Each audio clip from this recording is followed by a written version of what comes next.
Market లో invest చేసి మీ డబ్బులు డబుల్ చేసుకోవాలనుకుంటున్నారా? సుందరరామిరెడ్డి గారి లైవ్ సెమినార్ కి అటెండ్ అవ్వండి. నమస్కారం. నేను రమారావి.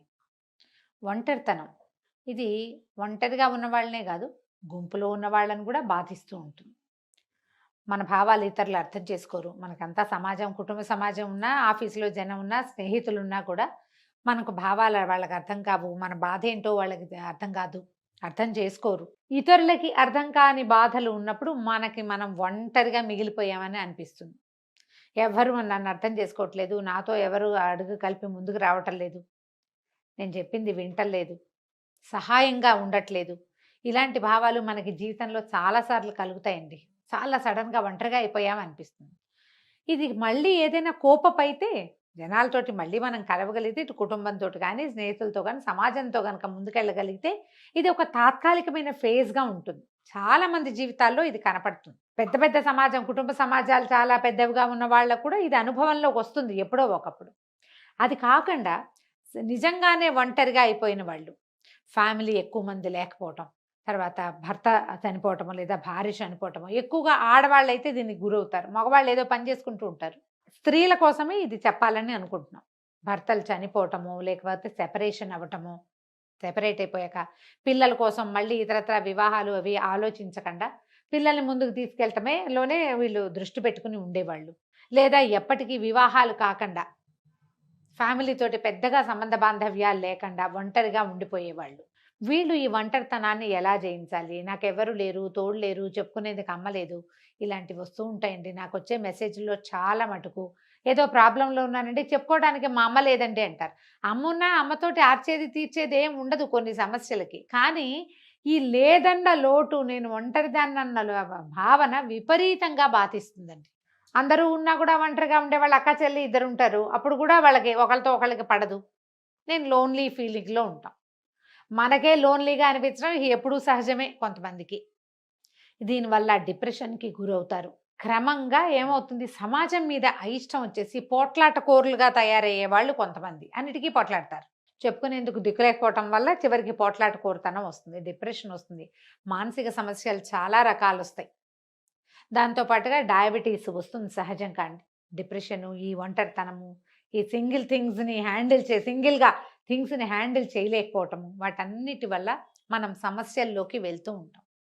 ప్రధానంగా మనం ఒకటి అర్థం చేసుకోవాలండి, లోకంలోకి మనం ఒక్కళ్ళమే వచ్చాం, మనతో పాటు ఎవ్వరూ రారు. వెళ్ళేటప్పుడు కూడా మనం ఒంటరిగానే వెళ్తాం. మనం పెంచి పోషించిన సమాజం ఏది మనతోటి రాదు, మనం సంపాదించింది రాదు, మనం పెంచిన వాళ్ళు రారు, మన పుట్టించిన వాళ్ళు రారు, మనమే వెళ్తాం. ఈ మధ్యలో ఉన్నదే డ్రామా అంతా అండి.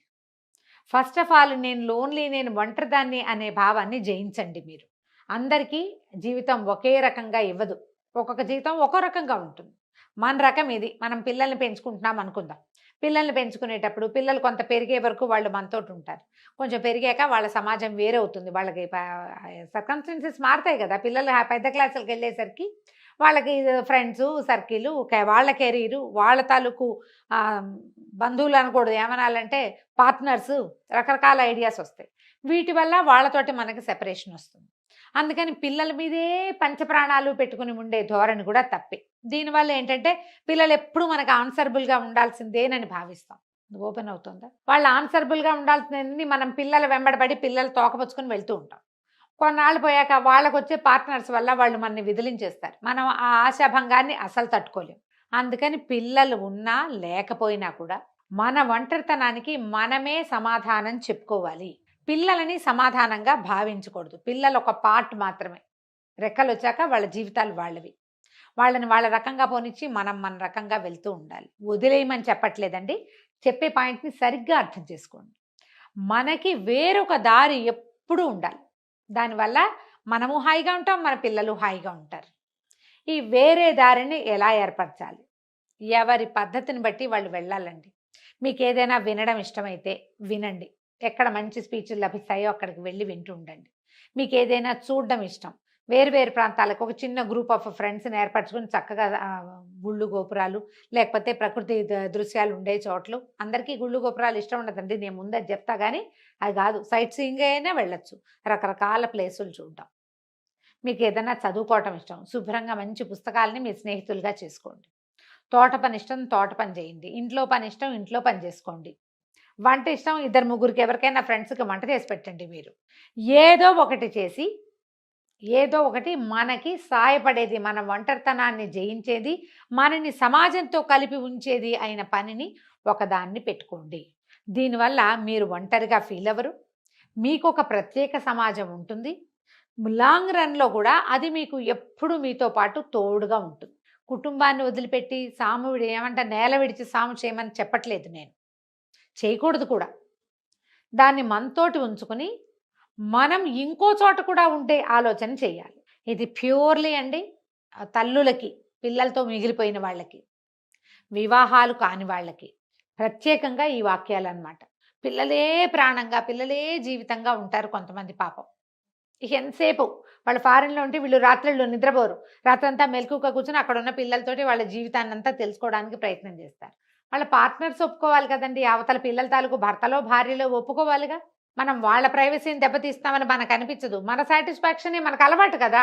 ఎప్పుడు రోజంతా పిల్లలతో మాట్లాడడం, ఆ పెళ్ళాం వచ్చినా లేదా ఆ మొగుడు వచ్చినా మనతోటే మాట్లాడాలనుకుంటాం, లేకపోతే మన పిల్లాడు మనకు వదిలేశాడు అనుకుంటాం. అడ్డాల నాడు బిడ్డలు గడ్డాల నాడు కాదు కదా, ఇలాంటివి చెప్పుకుంటాం.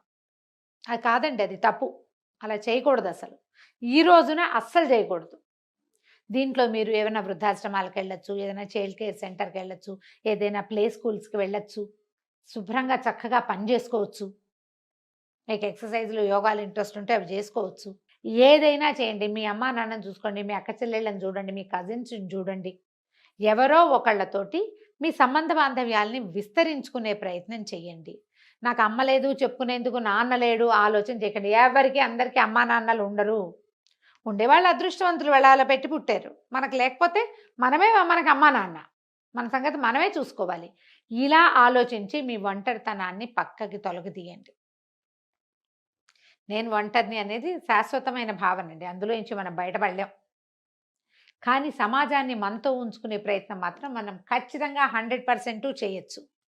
అలా చేయడానికి ట్రై చేయండి. మీ అక్క చెల్లెలతోటో, అన్నదమ్ములతోటో సంబంధ బాంధవ్యాలు ఆస్తుల వల్ల కావచ్చు, వివాహాల వల్ల కావచ్చు, ఏదైనా సమస్యలు కావచ్చు, దేంతో ఒక దాంతో మనకు వాళ్ళతో సెపరేషన్ వచ్చేస్తుంది.